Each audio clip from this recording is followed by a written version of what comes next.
premiers extraits du livre Les Lettres du Christ, d'auteur anonyme, aux éditions Atlante. Le véritable royaume des cieux sur terre. Janvier 2006. Page 100. Votre vrai but sur terre est d'exprimer en parole, en acte et en désir la divinité de votre être. Page 101.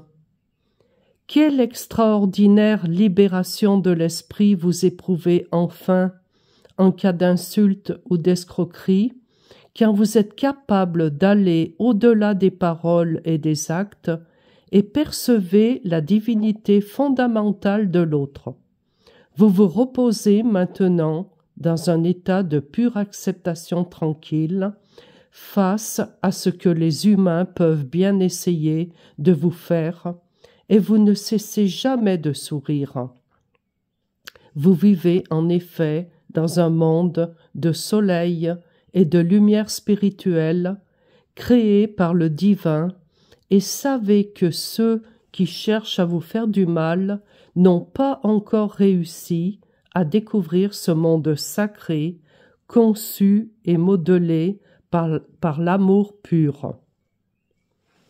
Page 102. En apprenant à aimer pareillement tous les états d'être des humains, vous en arriverez à reconnaître intuitivement l'état dans lequel se trouve l'individualité terrestre de chacun. Vous pourrez aussi distinguer en vous ce qui compte vraiment dans la vie et ce qui est simple couche de vernis appartenant à l'ego, qui veut briller et vivre à son aise. Vous ne serez plus dérouté ou ému par les apparences extérieures. Page 103.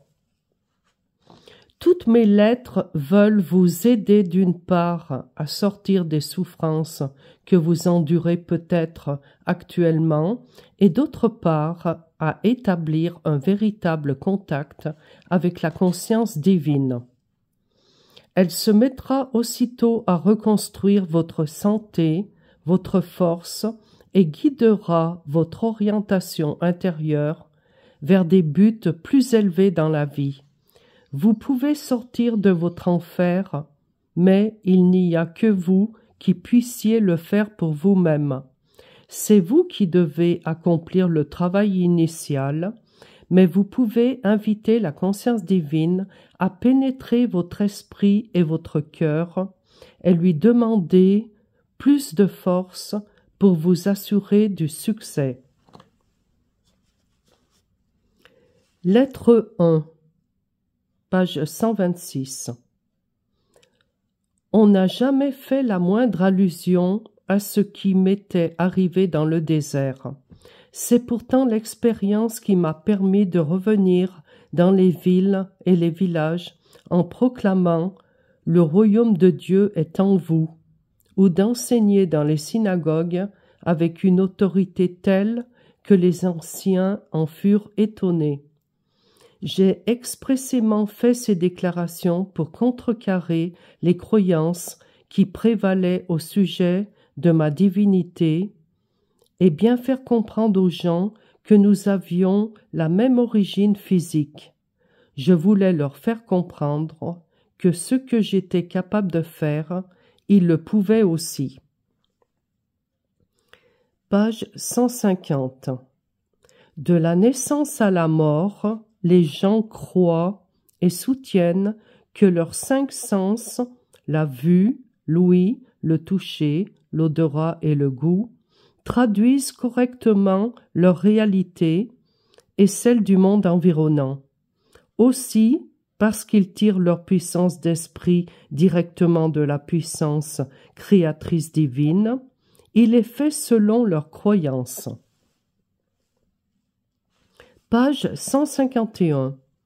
Tous les problèmes liés à une existence difficile résident dans le processus de pensée de l'homme lui-même. Page 152. Ce que l'homme croit profondément être, en bon ou en mauvais, il le deviendra. Ce que l'homme espère que d'autres lui feront, il doit d'abord le leur faire, puisqu'il crée alors un modèle de conscience qui reviendra vers lui dans la mesure où il l'aura donné aux autres. Tout ce qui émane du cœur et de l'esprit de l'homme lui reviendra tôt ou tard sous une forme ou une autre. Mais n'oubliez pas que toute chose engendre toujours son pareil. Des pensées fortement empreintes d'émotions chez un homme sont des semences de conscience plantées dans son champ de conscience. Elles croîtront, produisant une moisson identique à ce qu'il aura semé. Ce sont les fruits du libre arbitre. Ceux qui aspirent à de bonnes choses pour eux-mêmes doivent d'abord les donner à autrui. Page 154. Mais revenons à mes dernières heures d'illumination. J'étais là, dans le désert, totalement conscient que l'homme crée lui-même involontairement la barrière qui l'empêche d'être en harmonie avec la puissance créatrice Père. Page 159. N'avais-je pas appris que la seule manière de prospérer était d'abandonner ma volonté propre et de me tourner vers le Père pour recevoir son assistance en tout ce que j'entreprendrais? Page 163. La qualité de votre état, de votre esprit détermine la qualité de votre vie. C'est la première vérité de l'existence et je désire que vous la compreniez et la réalisiez en pleine conscience. Tant que vous vivez, votre état d'esprit vous suit où que vous alliez. Beaucoup de gens passent leur vie entière à croire qu'ils n'ont pas de chance. Ils se persuadent que ce sont les autres qui sont mesquins, méchants, désagréables et leur gâchent la vie. Mais les autres ne sont pas fautifs. C'est l'état d'esprit de la personne qui attire à elle des circonstances négatives. La prière sincère attire la conscience créatrice Père dans l'esprit. Silencieusement, dans le secret, elle purifie la conscience humaine de tout ce que celui qui cherche à s'élever veut éliminer.